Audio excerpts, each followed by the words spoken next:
Good afternoon or evening. My name is Susan Evans, and I welcome you to our webinar this evening. Kensington Senior Living has 7 unique communities, 4 located in Virginia, Maryland, and New York, and 3 sister communities located in California. Kensington is truly privileged to support caregivers from coast to coast. Kensington focuses on relationship-based care built on the foundation of our promise to love and care for your family as we do our own. That promise was what initially drew me to become a member of the Kensington family, as my father lived at Kensington for almost 7 years. It is programs such as the one you are attending now that are so important for those professionals on keeping us current with the latest advances in care, management, and treatment of conditions that affect seniors and their families. The webinar today examines hip, knee, and joint pain management options, and surgical techniques and what to expect. It is truly remarkable, the results of current advancements in joint replacement procedures. If you're new to the Zoom platform, the presentation is in webinar format. This means your cameras and microphones will remain off and muted throughout the presentation. We will have a live Q&A at the conclusion of the presentation. Each of our attendees today will be receiving a recording of this webinar along with links to connect you with Kensington and our presenters. Please share this valuable information with friends and family. It is now my pleasure to introduce Eliza Viesta. Can you please join us? Hi, Susan. Thank you so much for having us tonight. Thank you, everyone, for joining us. Our first speaker this evening is Dr. Nana Sarpong, who's an orthopedic surgeon in adult reconstruction and joint replacement. He is also an assistant professor of orthopedic surgery at Columbia University Irving Medical Center. Dr. Sarpong, I invite you to join us, and we'd love to hear a bit more about you.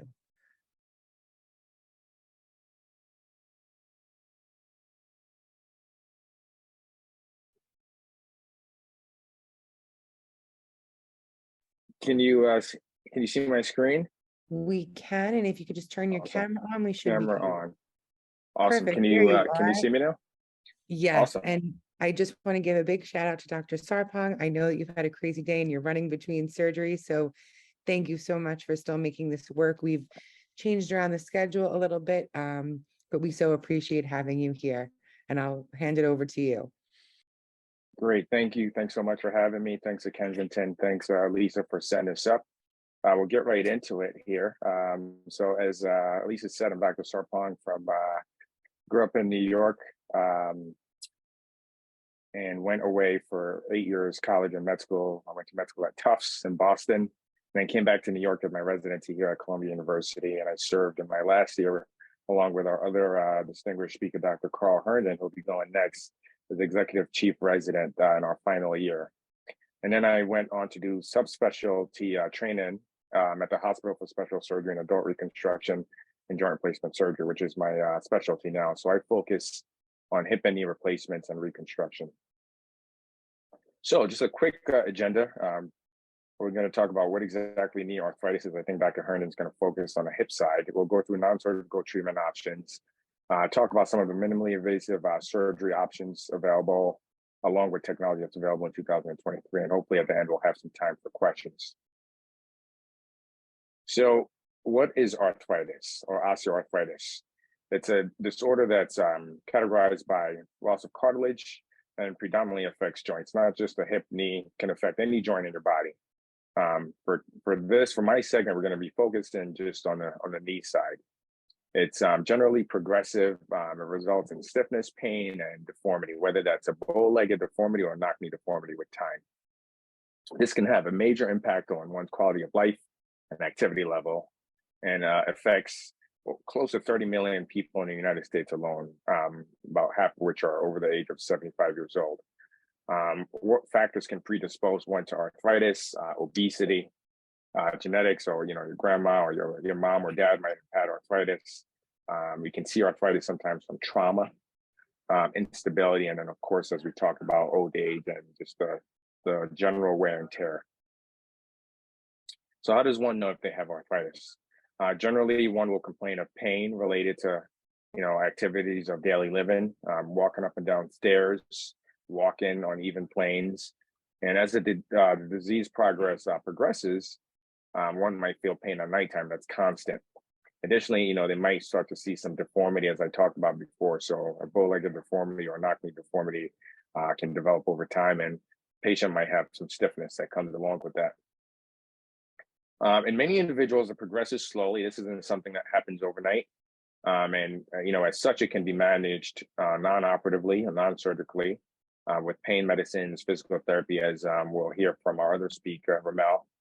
And then in certain individuals, it can progress pretty rapidly and cause severe pain, sometimes, needing almost urgent surgery if the pain is so debilitating. So what are some of the symptoms? Again, difficulty bending one's knee, difficulty kneeling is too painful to kneel, going up and down stairs is too painful. One might hear crepitus or clicking and popping about the knee. And then, as I had mentioned before, as a result of the arthritis, one might see a deformity where, your knee either becomes bow-legged or knock-kneed. And so here's a quick schematic of what normal cartilage that we're born with, this blue here, looks like. And over time, as the disease process of arthritis kicks in, all that cartilage is lost, and you see bone start to rub on bone. You see bone spurs form here, and that's just sort of the natural progression of arthritis. Once you lose that cartilage, there's no real way to regain it. And so this is what it looks like on x-rays, which is our mainstay diagnostic test to diagnose arthritis. And so on the left here, I have a picture of what a normal x-ray looks like, where you have good joint space narrow and no bone spurs. Whereas on the right side here, you see that, there's almost bone on bone. There's no joint space at all. As a result, you formed bone spurs or osteophytes, as we like to call it. And then over time, as bone starts to rub on bone, the ends of the bony surfaces start to turn white. So what are some of the treatment options for arthritis? Again, we always start with the least invasive, non-operative options.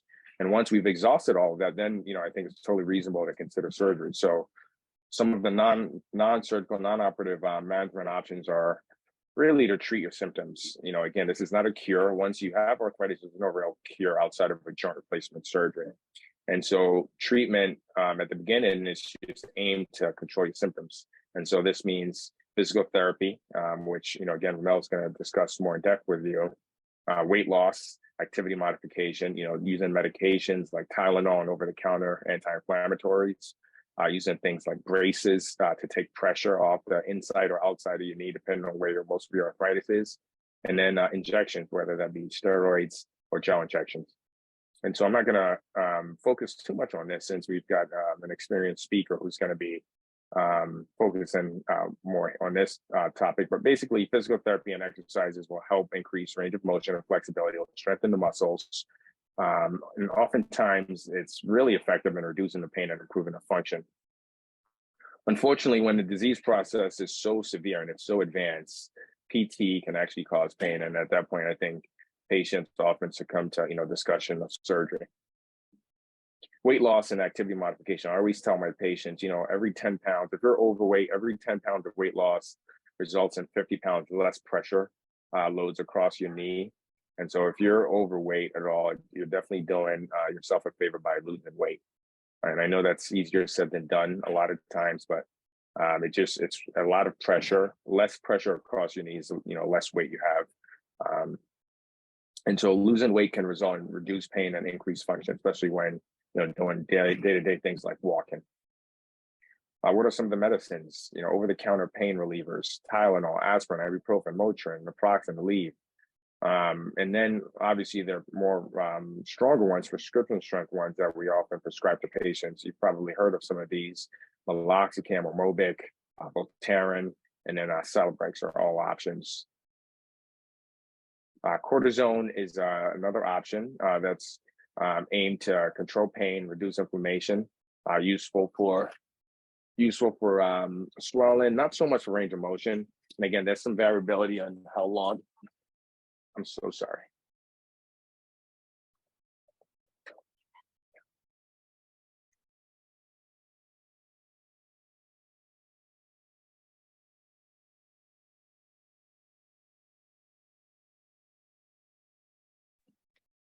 Sorry about that, everyone. The excitement of being in the hospital. That's all Yeah, right. so sorry. I'm getting ready to run into surgery. We Okay, so understand. yeah, Thank you. Don't worry. yeah, steroid injections useful for, again, not so much for range of motion, but it's helpful to control the inflammation and the swelling.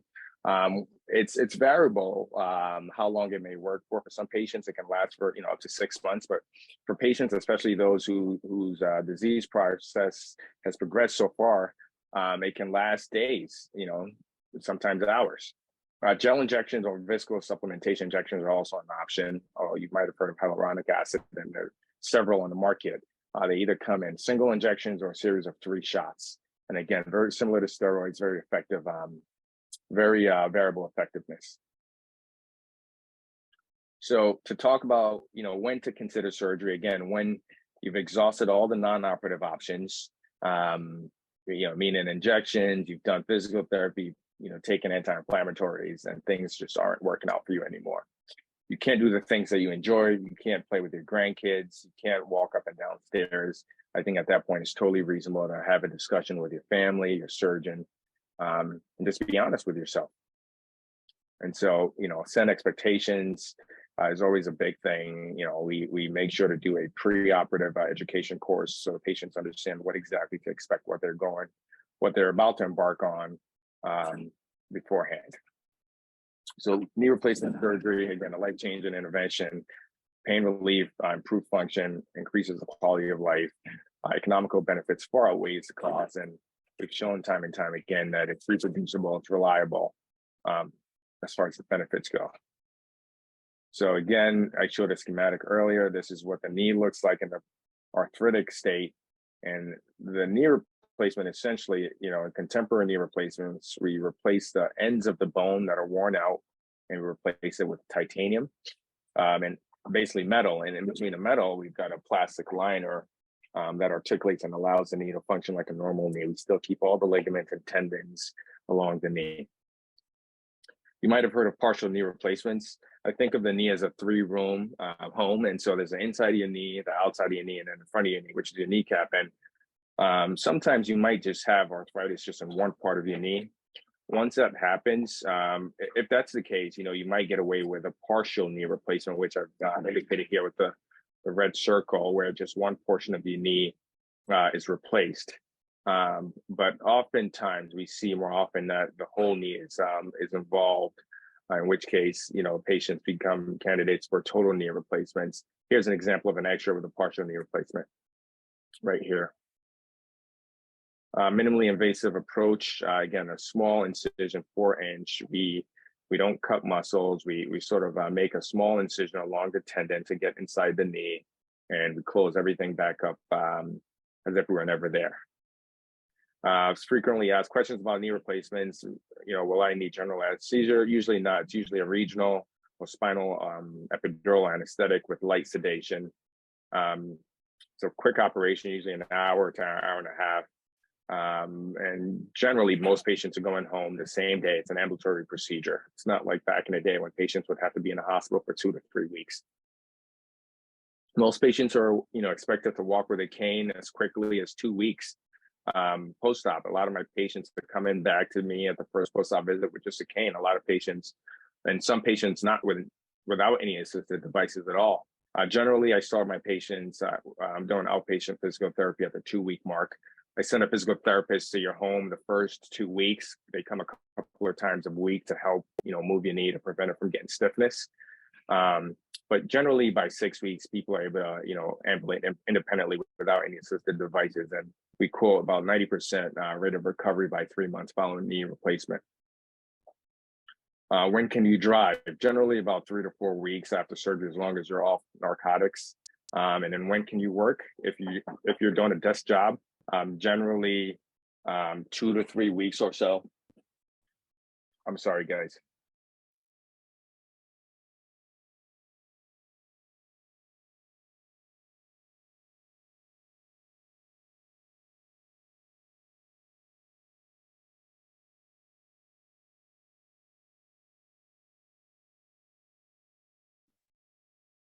I do apologize, everyone. Dr. Sarpong is dealing with an emergency situation. So we're just trying to balance everything with the presentation in between surgeries. So we'll just give him a quick minute. And if he's not able to come back, then we can move on to Dr. Herndon, but we'll just give him a moment. Elisa, it's no worries. We're just getting a little picture of like reality TV.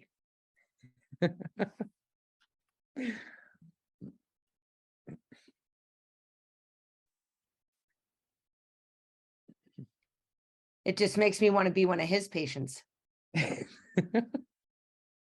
All right, I'll just finish quickly here, guys. I actually have to run. Have an emergency going on. So here's some examples. Can you guys hear me? Yes, we can. Okay. Examples of technology that I use in 2023, computer-assisted navigation, robots, just to help get the alignment and to get the knee replacement as we planned. So we plan it beforehand, and once we get to the operating room, it's all about execution. And so the last $1 million question is: a joint replacement, knee replacement, really worth it? The improvement to quality of life is great and really, really sustained. Generally, one's health and sense of well-being is totally improved upon, and 90% of people say they would totally have the surgery again. I think that's a big testament to how effective and how successful the operation is. And so here's my contact information again. Sorry, I had to rush this.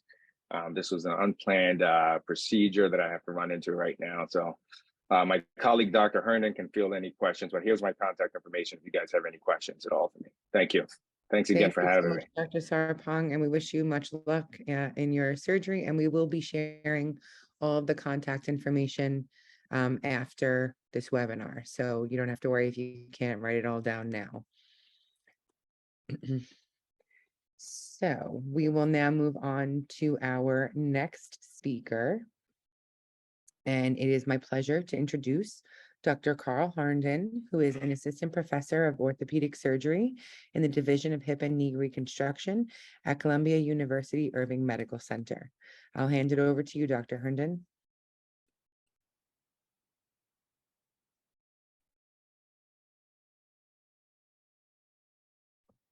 Great. Thank you guys so much. And again, Dr. Sarpong and I are, more than anything, we're old friends. We had the opportunity to train together in residency, and now we have, anyway, really close friends. We were both, as he mentioned, we were both co-chief residents as PGY5s, which is our, the last year of residency.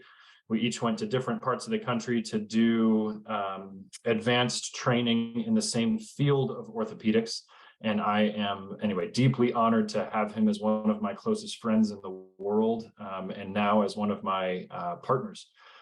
So anyway, we get a chance to talk all the time and share patients back and forth and everything else. It's sort of a dream come true for a surgeon to be able to share a division, not just the department, but a division with one of your best friends in the world. So, I'm going to focus my half of this talk on the hip. So, the old joke about hip and knee surgeons is that we actually only do 4 operations: the right hip, the left hip, the right knee, and the left knee. Obviously, it's a little bit more nuanced than that, but so he did a lot of talking about some of the general science and medicine behind the progression of arthritis and those kinds of things. All of those things also apply to the hip. So rather than repeating all of those things and talking about medical management and stuff like that, I'm going to sort of cut right to the chase in terms of surgical management of these things. But both of us, I'll be very clear, both of us go out of our way to treat as many of our patients as possible non-surgically before we ever make the decision to sort of put them under the knife, so to speak. We want to be able to meet you, talk to you, assess your situation, assess your stage in the progression of the disease process of arthritis. And most of that disease process can be treated without surgery until you ultimately have to get to the point where you literally are taking out the joint and replacing it with something else in order to move on and move past that. So anyway, just to give you a little caveat, I'm jumping right to the surgical part of that in my talk. This is, again, not the first, a conversation that I typically have with most patients, but just for the sake of time and to give everyone a sense of sort of what we do. And again, to sort of stay on topic of what are the sort of new innovations, what is a contemporary hip replacement like that's different than perhaps what some of you may have experienced yourselves or one of your family members may have experienced in the past. Anecdotally, just during the little preliminary session of this, someone was saying that their grandmother had had a hip replacement about 10 years ago and was laid up for 2 weeks and everything else like that. I can say in Dr. Sarpong and my training period, as when we were junior residents coming right out of medical school, first learning about orthopedics, patients oftentimes stayed in the hospital for 5 or 6 days with all sorts of work that we had to do as interns running around. It's not quite as glamorous as Grey's Anatomy makes it seem. Anyway, a lot of that has changed. One of the silver linings out of the COVID pandemic is that both hip and knee replacements in healthy people with good social support and a reliable home and everything else like that, you can actually go home the same day of surgery. So you come to the hospital, you get your surgery and you leave. And anyway, that's vastly different than even how it was when I was a junior resident, and vastly different than even in the, this is whatever, in the past 10 years. So anyway, what is new in total hip arthroplasty?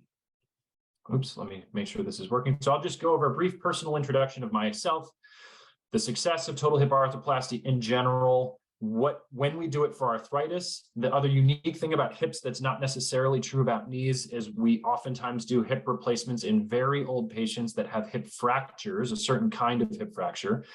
The approach issue is sort of the biggest controversy in hip replacement, and still even at the height of our specialty, still debated.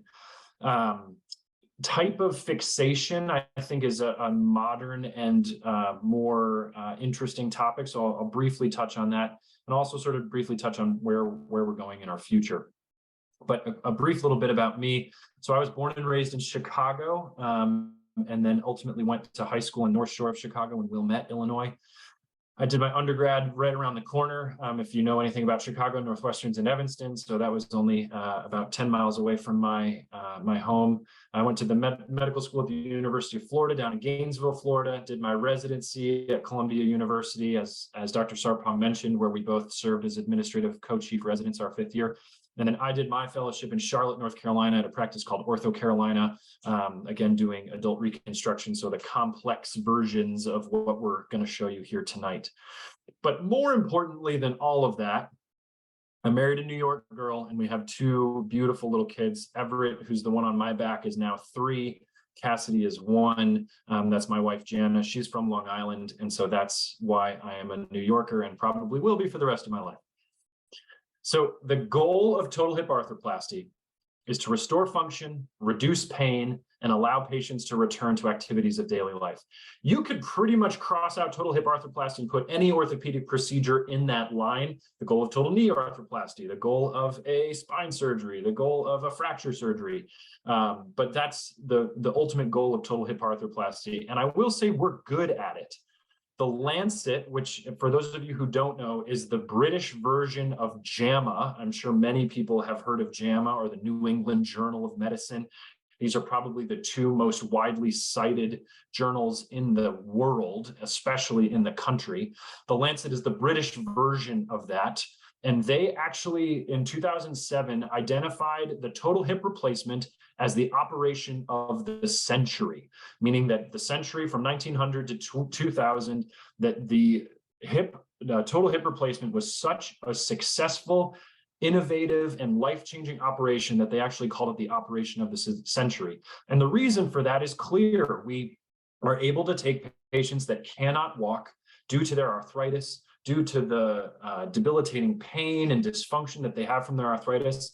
And now in 2023, literally in an hour and a half, change your life and put you back on your feet. We have patients walking, doing laps in the recovery room because they are doing so well. Despite this, the fact that we do it so well, there are still issues that we have to contend with. Things like dislocation or instability, meaning that the new ball and socket pops out of place.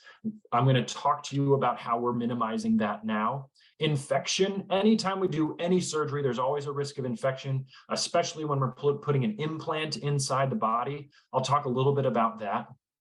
Wear and durability. Obviously, the hips that were put in the 90s and in the early thousands are different than what we put in now. We've improved our implants. We've improved their wear and durability such that now I am not routinely, but I am able to confidently tell very young patients that the hip I'm going to put in them is probably going to last them the rest of their life. I'm talking about patients in their 30s.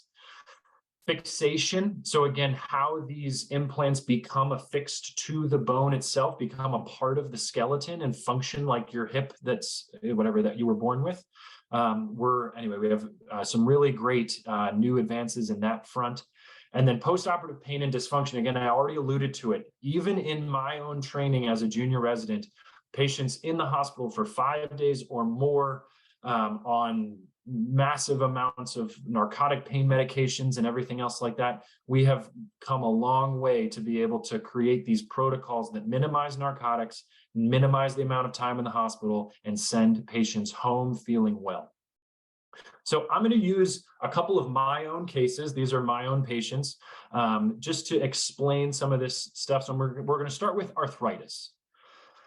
So this is the X-ray, and I picked some very blatantly obvious X-rays. As you can see here, that the ball and socket joint is not even a ball or a socket anymore. There's bone on both sides. The balls are not round. They're sort of oblong and misshapen because of the arthritis. And this guy's young. He's only 48. He likes to go to the gym. He runs a real estate business. He and his wife own their own business. And as a real estate agent, he has to walk around and show people, properties and things like that. And this has been bothering him for 15 plus years. So despite all of the lifestyle modifications, this is all the stuff that Dr. Sarpong talked about in his knee side of the talk. We do all the same stuff for the for the hip. Despite lifestyle modifications, physical therapy, NSAIDs, medications, everything else, sometimes arthritis progresses to such a point that it's severe and life-limiting. And so here's some arrows just pointing to that arthritis. On the other end of the age spectrum is a 73-year-old female. She's an avid gardener, but isn't an elite athlete or anything like that anymore. But unfortunately, she fell and she had this femoral neck fracture. I don't have time to go into all the different types of hip fractures. Hip fractures, actually, there's 2 or 3 different kinds of hip fractures, but this is the kind that we oftentimes treat with a total hip replacement. This fracture does not heal by itself. It's just easier, more straightforward, and better for the patient to replace it. So those are, again, it's a little bit unique compared to the knee in that we don't have an equivalent fracture in the knee that's oftentimes treated with knee replacement. But in this case, we're going to ultimately treat her with a hip replacement as well. So again, arthritis and fracture, 2 different indications for a hip replacement surgery. And obviously in much different patients. One is a 40-something-year-old male, very fit, very muscular, a gym rat kind of a guy. And this is a fairly thin, but active, avid walker, gardener, 73-year-old woman.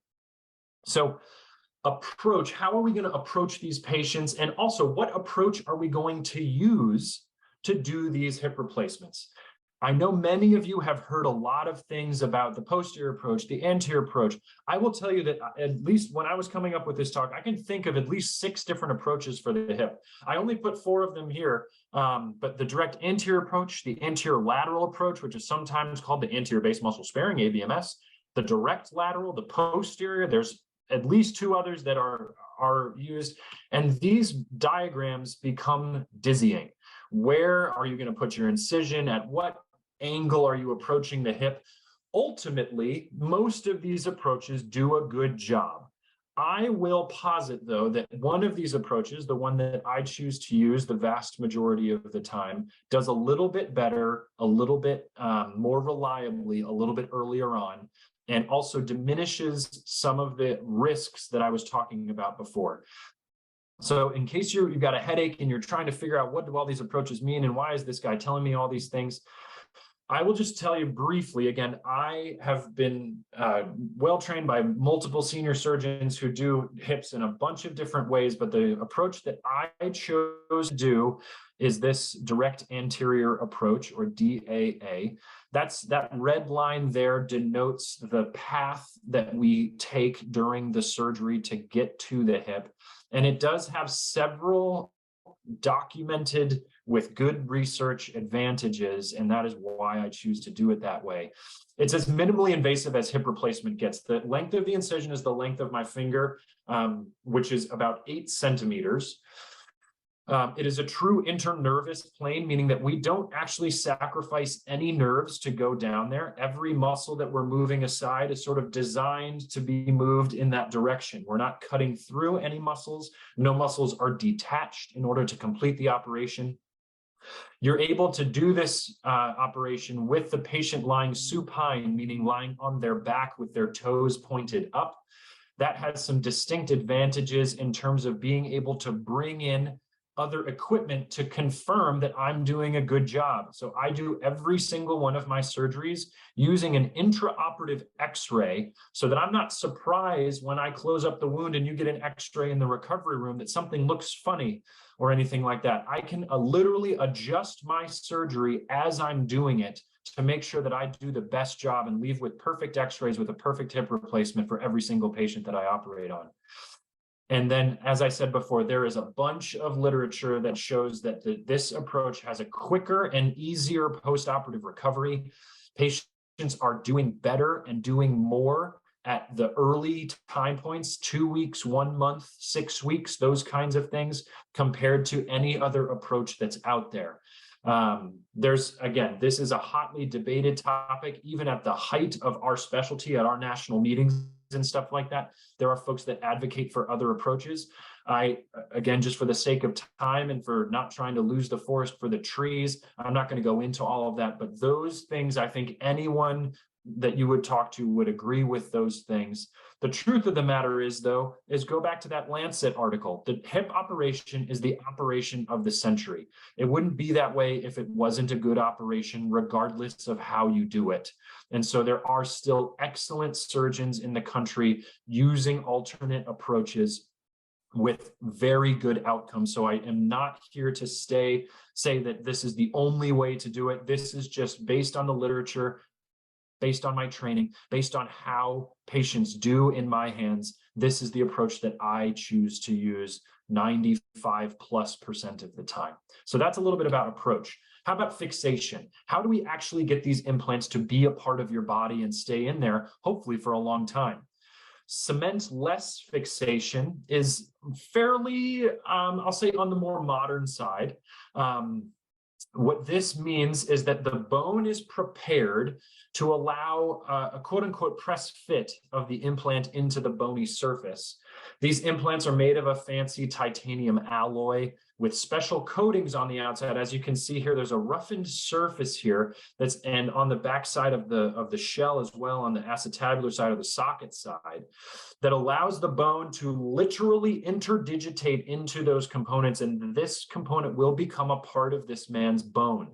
It takes a little while for that biologic process to happen, but this provides durable, long-lasting biologic fixation. It's an excellent choice in folks with good bone stock, good bone quality, and that especially younger patients, like that first patient that we talked about in our discussion here, that need long-term reliable fixation. But there's also another alternative called cemented fixation. So this kind of fixation, you can see this stem here is made of, first of all, it's made of a different metal. It's made of stainless steel typically. It's highly polished. It's very slippery. There's no surface on this for a bone to grow into it. But what it does allow us to do is, if you look here at this is her bone here, this space here that's also kind of a gray color before you get to the bright white.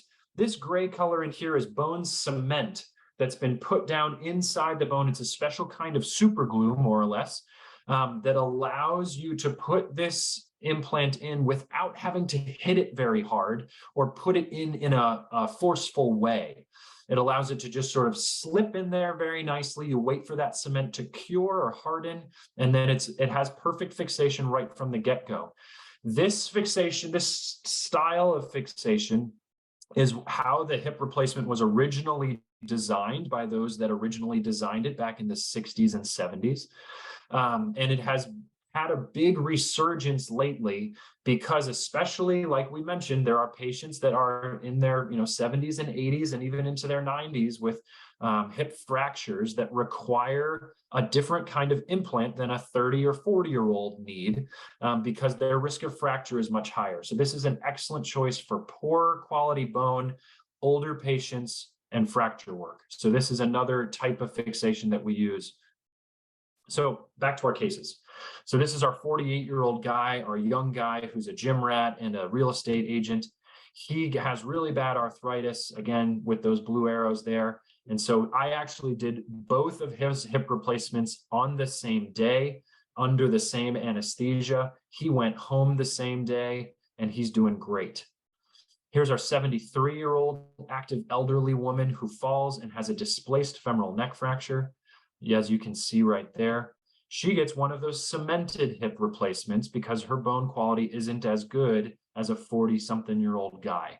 And she again, her indication was slightly different. She stays in the hospital overnight or perhaps a night or two because she had an injury. She had a major traumatic event, but then she ultimately goes home as well, and she's doing great too.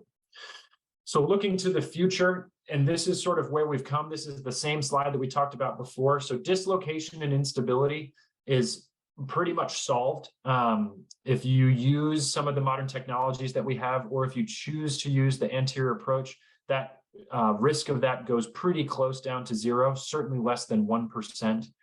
Wear and durability, I'm going to skip over infection just for a second. Wear and durability, we've also solved. Our new modern implants are much better than they were even 10 or 15 years ago.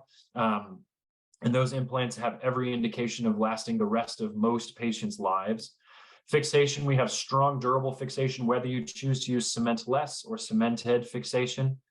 Postoperative pain and dysfunction, like I said, we have patients going home the same day routinely. My entire OR day next Monday, every single one of those patients is going to go home. The last thing, sort of the last frontier in all of this, is infection. We haven't moved the needle as much as we would like over the last 10 years. And so that is one source of consternation for many of us that do this routinely. But we're working with a lot of new technologies to try to attempt to solve this. But that still does remain a little bit of an issue. Again, it's rare, but it does still, and which is why I didn't even talk about it in this talk, but it is something that we still worry about and is something to understand, and part of the reason why we try to avoid doing surgery for as long as we can, so that we don't introduce the possibility of some of these outcomes and complications that can go wrong. So again, total hip arthroplasty is a very successful and reproducible operation. It has a long track record of success, and modern innovations continue to improve care, whether that's with approach, fixation. I think there's still work to be done on infection treatment and prevention, but ultimately, I think it's an excellent operation. So thank you very much for your attention. I apologize if I got a little long-winded there. I tend to get excited when I talk about this because I just love my job so much. If anyone has questions or anything, wants to reach out to me directly, that's my office line and my appointment line, and I appreciate your attention. Thank you so much, Dr. Herndon. That was so helpful and informative. We do have one quick question here, and then we can move on to Dr. Dolar. If you can just come back for 1 second. Thank you. No problem. Someone here is asking, what are some exercises that they could do to help the knees, and how do they avoid hurting them from over-exercise? I'm going to that's a perfect segue into Rommel's talk as our physical therapist here to talk about exercises and strengthening and things like that. So I will defer that over to him, but thank you for that question. Thank you so much. Oh, and we have one more here.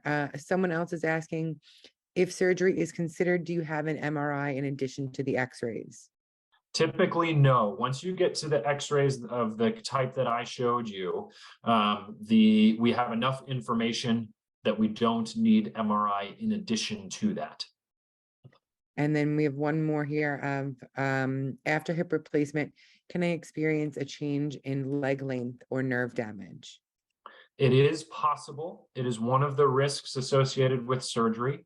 The leg length difference is oftentimes less than 1 centimeter. So we're talking millimeters. And part of the goal of the operation, arthritis typically reduces the space in the hip joint and actually shortens the affected leg a little bit. And so we oftentimes actually aim to lengthen the leg just a little bit. Again, we're talking about sub-centimeter increments the vast majority of the time.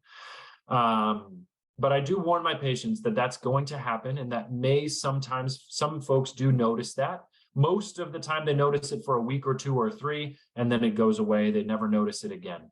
In terms of nerve damage, that's totally dependent on the approach that you choose to do the hip replacement in. Obviously, there are different nerves and anatomical structures on the front of the hip, on the side of the hip, and in the back of the hip.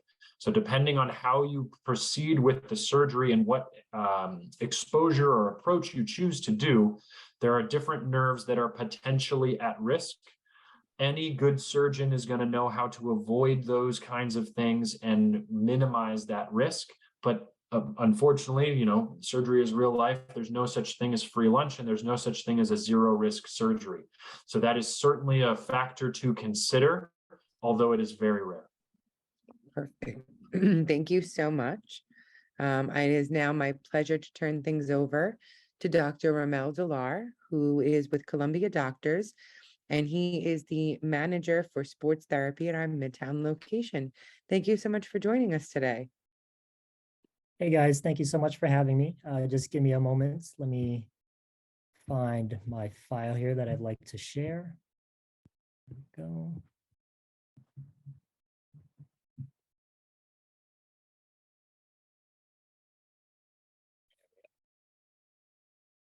Okay, so just a little bit about myself. My name is Rommel, and I practice in New York City. I've pretty much been here ever since moving to the US in 1992. I stayed local the whole time. I went to undergrad here in New York City. I went to NYU for PT school. My last internship as a student was here at Columbia. And then when a position opened up, that's when they brought me in. I've been here since 2014. So it's almost been 10 years that I've been here.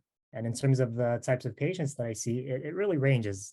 I see a wide variety of patients. I have my youngest patient now who's 12 years old, who I'm seeing for elbow pain, who's a baseball player. And then my oldest patient, coincidentally with this talk, is an 83-year-old female who is managing knee arthritis and is going the conservative route, and she's trying to hold out from surgery for as long as she can.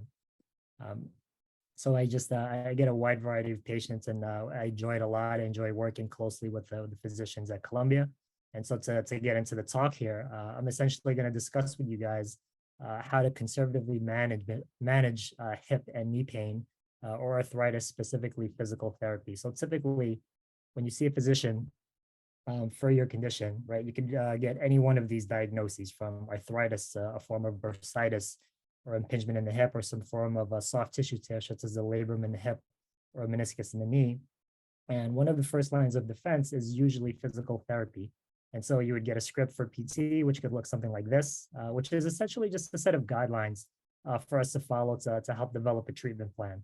And with something like arthritis, some of the common questions that I get from a patient is, if I essentially have a decrease in joint space, or if I have bone on bone where there's essentially nothing there, how is doing a few stretches or a few strengthening exercises going to help with my condition? And so what I like to explain to these patients is that instead of focusing on the specific joint that's affected, we like to get a big picture. We like to look at the patient as a whole.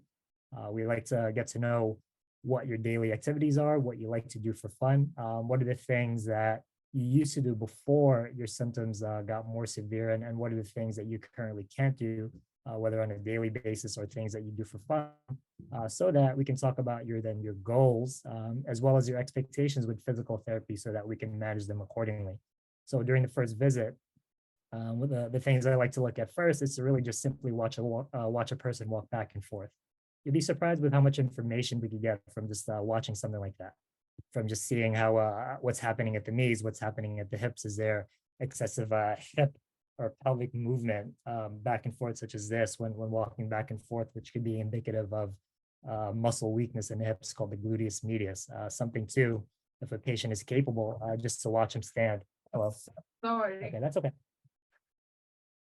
Sorry, there's just maintenance. Something just as simple as watching them stand and balance on one leg.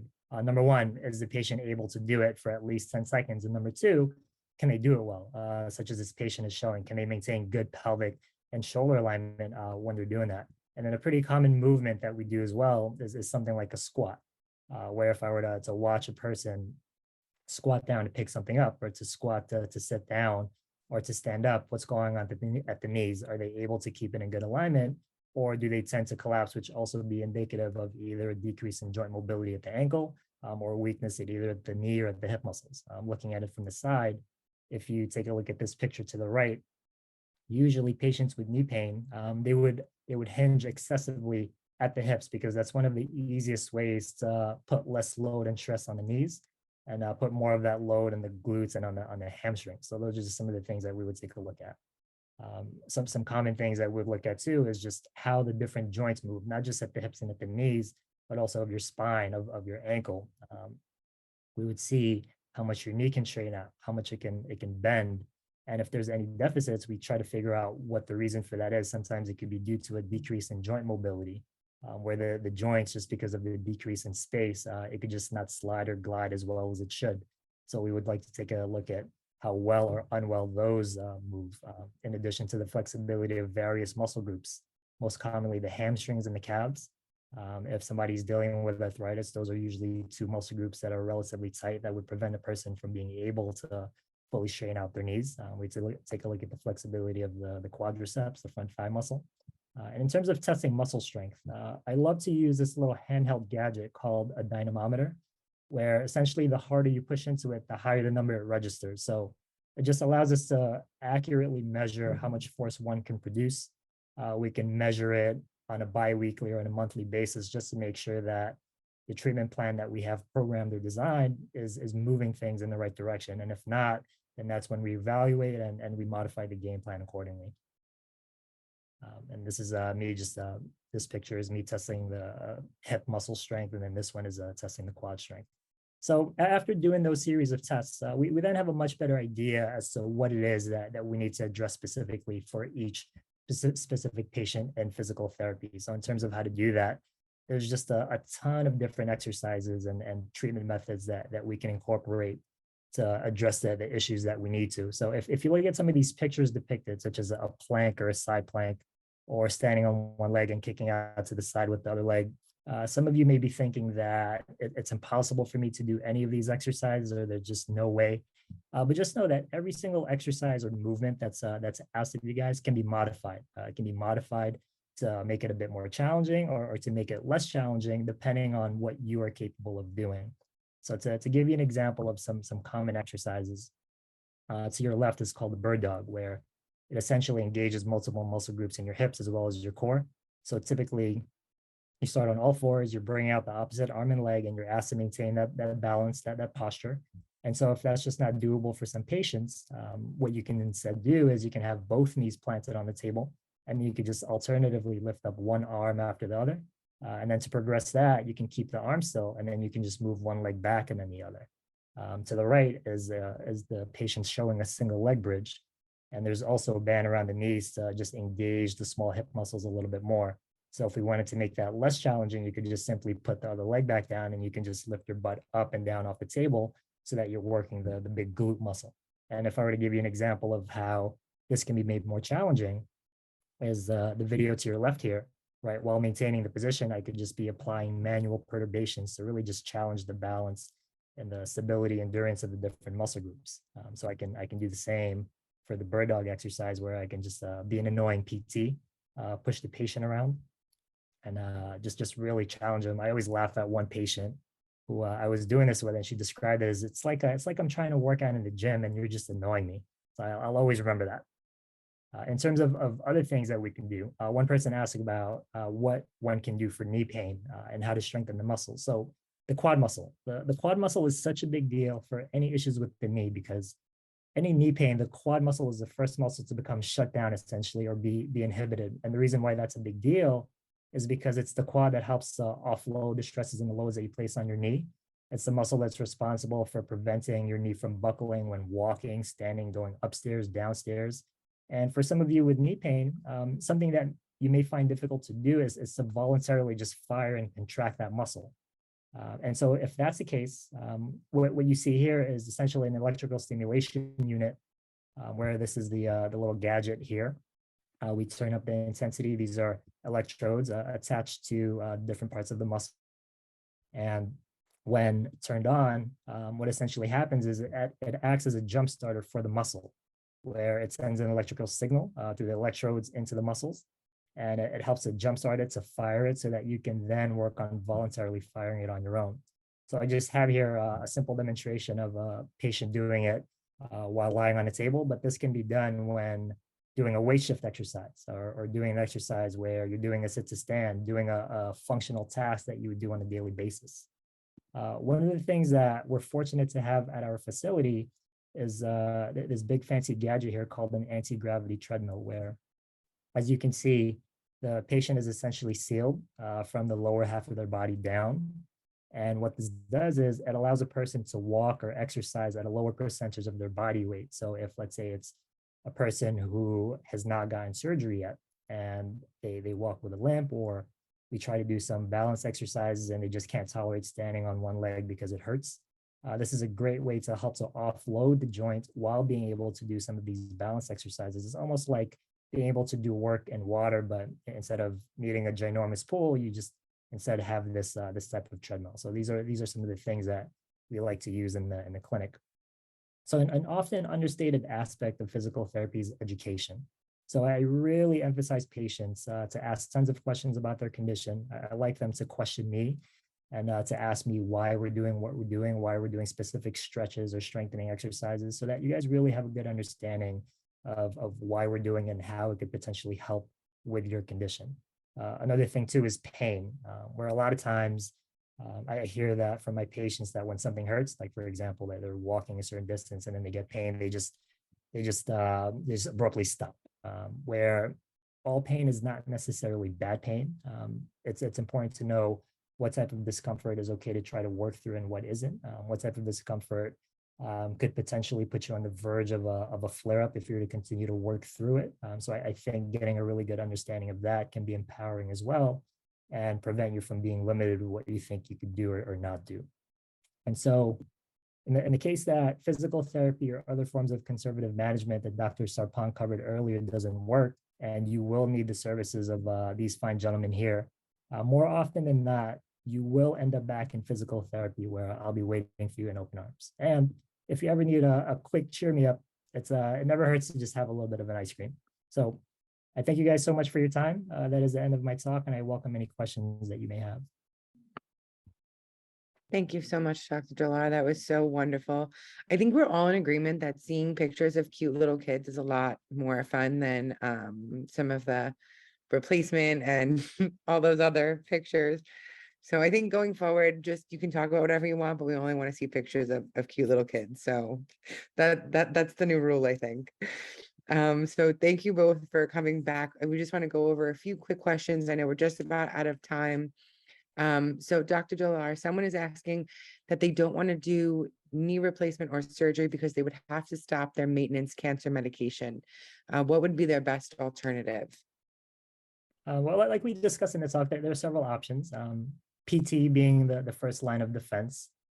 We also have non-operative sports physicians as a part of our team, and usually they're the ones who would go over biologic forms of treatment. Maybe Dr. Herndon can speak more about it, but things like hyaluronic acid injections, PRP2.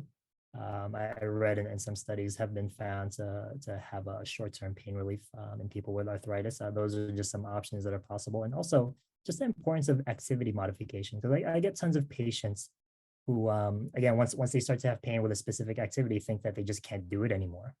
But that's just not the case. It can be modified. For example, if somebody walks a certain distance, for example, half a mile or a mile, and that's when they start to get pain, it can be broken up. You can walk maybe a quarter of a mile, take a break somehow. And then if the pain eases up, you can then try to walk another quarter of a mile. So just having small discussions like that to help to better manage it, help better manage their life throughout the day. Thank you so much. And then Dr. Herndon, we have another question here for you. What might be the reason one of the knees can be so stiff that it cannot be bent all the way? Before or after surgery is the question, the follow-up to that. Before surgery, I'll guess I'll address both. Before surgery is oftentimes due to the arthritis itself. That cartilage has been worn away. Cartilage, think of cartilage as the lubricating surface of the joint. If that's not there, the joint doesn't slide very well. And one of those schematics that Dr. Sarpong put up earlier, the bone starts to grow around it. And so that prevents, there can literally be a mechanical block to motion. And then to Rommel's point, you start to get pain, the muscles start to shut down. And so it just doesn't want to move as much because it hasn't been moving that much. And so the muscles start to get stiff. And so that can also prevent motion. After surgery is another question that I don't think we have enough time to talk about today, but part of that is can be pain related. Part of that can be related to a surgery that perhaps the knee has a little bit of imbalance in it, or tightness in one part but looseness in another part, which the body doesn't like.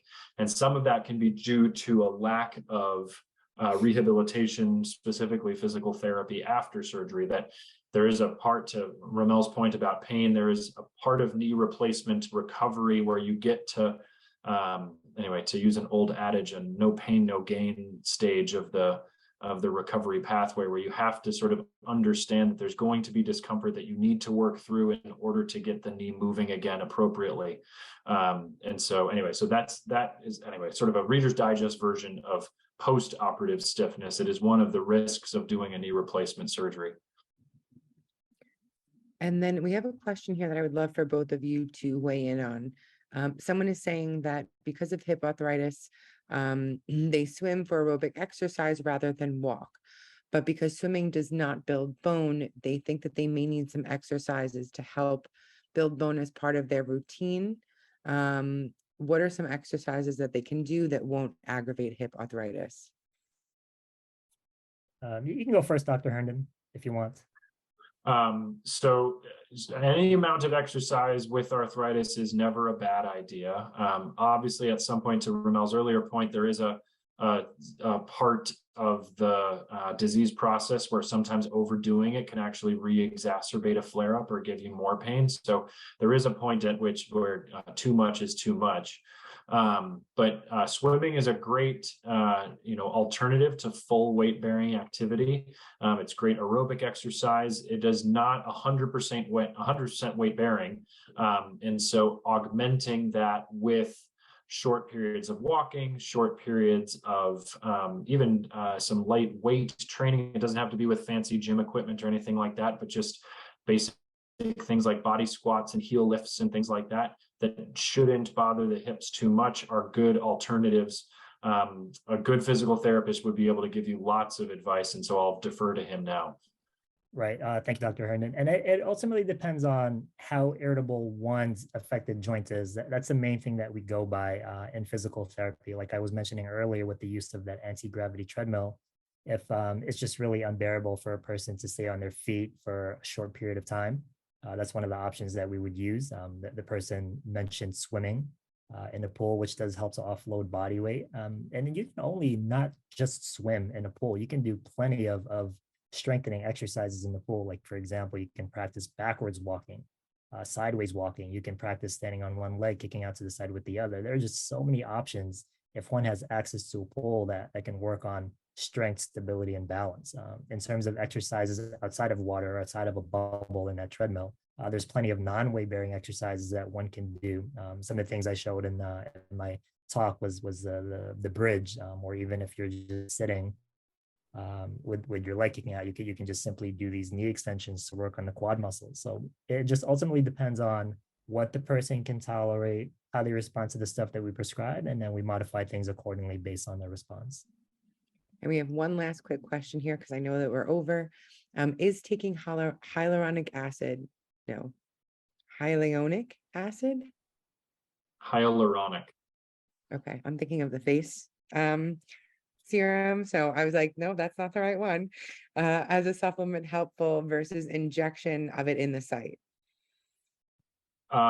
There, how to say this politically correctly, there is not good literature to support the use of oral hyaluronic acid supplementation. There is decent literature to support it as an injectable formulation. There's great literature to support the success of hip and knee replacements.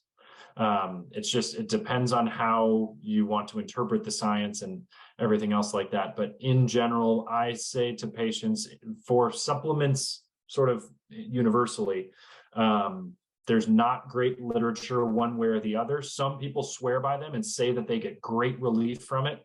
And I genuinely think that most of those things probably aren't that harmful, other than they cost money and, you know, it may not help all that much.